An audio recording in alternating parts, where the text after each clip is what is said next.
بسم الله الرحمن الرحيم. إياك نعبد وإياك نستعين.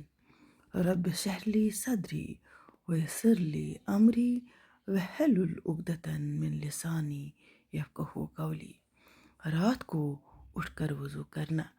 حضرت عقبہ بن عامر رضی اللہ تعالیٰ عنہ روایت کرتے ہیں کہ میں نے رسول صلی اللہ علیہ وسلم کو فرماتے ہوئے سنا کہ میری امت کا ایک شخص رات کو بیدار ہوتا ہے، وضو اور اس کی پریشانی پر اپنے نفس کو مجبور کرتا ہے اور اس پر شیطان کی گرہیں ہوتی ہیں، تو جب وضو کے لیے اپنے ہاتھ کو دھوتا ہے تو ایک گرہ کھل جاتی ہے، جب چہرہ دھوتا ہے تو ایک اور گرہ کھل جاتی ہے، جب سر کا مسح کرتا ہے تو ایک اور گرہ کھل جاتی ہے، اور جب پیر دھوتا ہے تو آخری گرہ بھی کھل جاتی ہے۔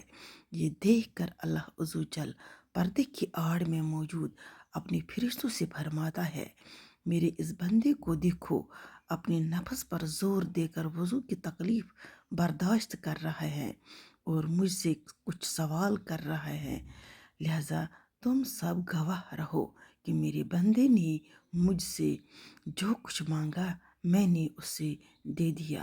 باقی والسلام۔